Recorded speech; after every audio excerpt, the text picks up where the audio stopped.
कितना सुंदर है ना वहाँ पीछे, लग रहा है पहले भी आई हूँ। तो आई है, कान भर गया मेरा। कैसे?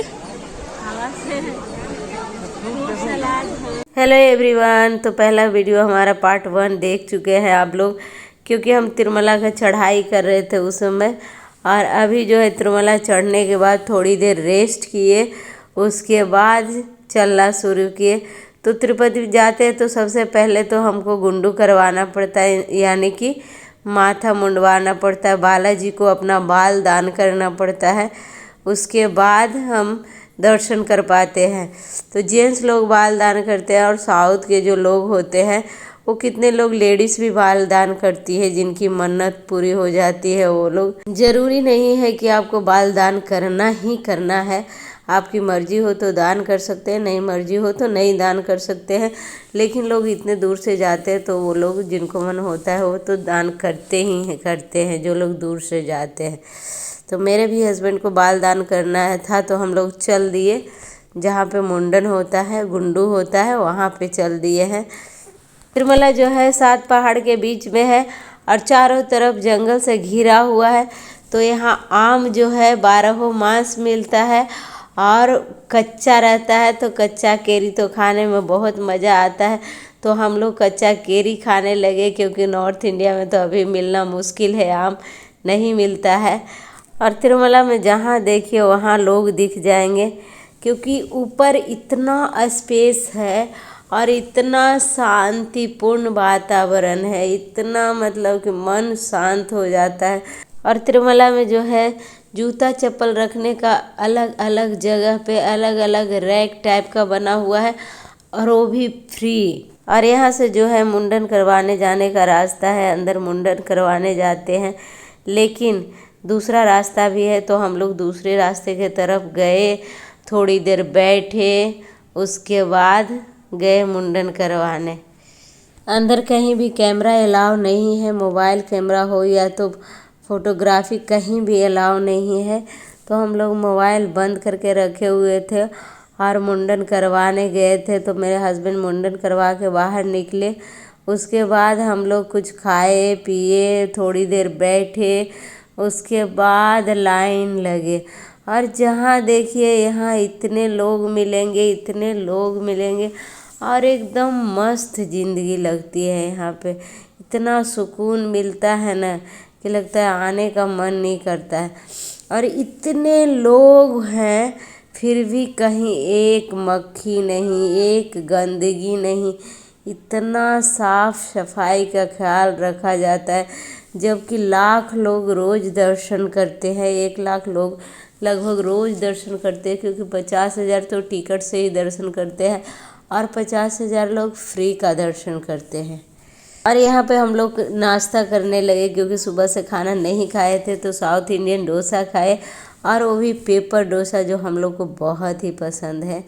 तो अगर साउथ इंडिया गए हैं तो खाना तो बनता है। तो हम लोग डोसा खा रहे हैं यहाँ पे, मसाला डोसा। हाँ, गोभी मंचूरियन ये सब खाएंगे।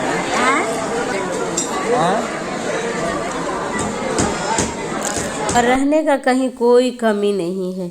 कितना भी आदमी 2 लाख 3 लाख ऊपर रहता है, कहीं भी कोई कमी नहीं है। और सब जगह सिस्टमेटिक ढंग से सब कुछ रखा हुआ है, सब कुछ किया हुआ है, कोई किसी को दिक्कत नहीं होता है। कितने लोग भी चले जाते हो। मैं तो बहुत बार गई हूँ तिरुमला दर्शन करने, और मुझे बहुत ही मज़ा आता है और बहुत ही शांति मिलता है जब मैं जाती हूँ। तो खाने पीने के बाद हम लोग लग गए हैं लाइन में। हमारा लाइन जो है बढ़ रहा है, और हमारा दर्शन का टाइम जो है 5 बजे है। हम लोग 2 बजे 2:15 बजे लाइन में लगे हैं। और रास्ते में हमारा मोबाइल जो है जमा हो जाएगा, जमा करा लिया जाएगा। और स्मार्ट वॉच भी जमा करा लेते हैं, क्योंकि सिक्योरिटी पर्पस के कारण ऐसा करना होता है। थोड़ी दूर आगे बढ़ने के बाद ही हमारा मोबाइल जो है जमा करा लिया गया, और हम लोग 2-2.5 घंटे में ही दर्शन कर लिए, हमारा दर्शन हो गया। ऐसे मिनिमम 3-4 घंटे तो दर्शन में लगते ही हैं। और यहाँ पे मैं और मेरी बेटी दोनों बैठ के वेट कर रही हूँ, इंतज़ार कर रही हूँ मेरे हस्बैंड का, क्योंकि मेरे हस्बैंड जो है लड्डू के लाइन में लगे हुए हैं। यहाँ पर प्रसाद के लिए लड्डू मिलता है, उसके लिए भी हमको लाइन लगाना पड़ता है और बहुत भीड़ रहता है। और लड्डू जो होता है बहुत ही टेस्टी होता है, यहाँ का जो प्रसाद होता है। और लड्डू भी जो है टिकट के अकॉर्डिंग दिया जाता है। तो हम लोग 3 जन थे तो एक एक लड्डू तो फ्री मिला, बाकी 4 लड्डू हम खरीद के लिए हैं। तो एक आदमी पर 5 लड्डू हमको मिला है, तो वही हमारा प्रसाद हुआ, उससे ज़्यादा नहीं मिल सकता है, आप कितना भी कोशिश कर लें। और ये आते आते जो है बीच में तालाब है, इतना सुंदर लगता है ना जब हम लड्डू ले के आते हैं। और ये है प्रांगण, जो हम दर्शन करके जब निकलते हैं तो उसके आगे का जो प्रांगण है, यहाँ भी लोग बहुत सारे लोग बैठे रहते हैं, सोए रहते हैं, लेटे रहते हैं, बैठ के भगवान का ध्यान करते रहते हैं। मतलब ध्यान मुक्त हो जाते हैं लोग, यहाँ भक्ति मुक्त हो जाते हैं। ऐसा लगता है जैसे लगता है यहाँ के अलावा हम कहीं नहीं रह सकते, कहीं जाए ही नहीं। इतना अच्छा लगता है कि यहाँ से जाने का ही नहीं मन होता है। क्या रात क्या दिन कुछ यहाँ समझ में नहीं आता है, सब एक जैसा लगता है, भक्तिमय लगता है। और ये मेरी बेटी है जो हाथ में प्रसाद लिए हुए घूम रही है। और हम लोग बैठ के प्रसाद खाए, उसके बाद सोचे कि हम लोग को जाना कैसे है, क्योंकि चल के आए थे, लाइन में इतने देर खड़े थे तो हम लोग बहुत काफ़ी थक गए थे। तो अब लग रहा था कि हमको जाना है, तो हम जाने के लिए सोच रहे थे कि बस से चले जाएं। तो बस थकान जो है हमारे चेहरे से दिख रहा है। हम 4 बजे सुबह के उठे हुए हैं, अभी रात का 8 बज गया है और हमको बस स्टैंड जाना पड़ेगा। तो हम लोग सोचे कि ऐसे रास्ते में रोड पर ही बस मिल जाएगा, लेकिन बस पूरा फुल आ रहा था बस स्टैंड से। तो हम लोग को मिल गया एक टैक्सी वाला जो नीचे ही जा रहा था, उसका घर नीचे था। तो बोला कि हम पहुंचा देंगे, आपको जो बनेगा वो हमको दे दीजिएगा और हम गेस्ट हाउस तक आपका छोड़ देंगे। और वो सचमुच गेस्ट हाउस तक हम लोग को छोड़ दिया।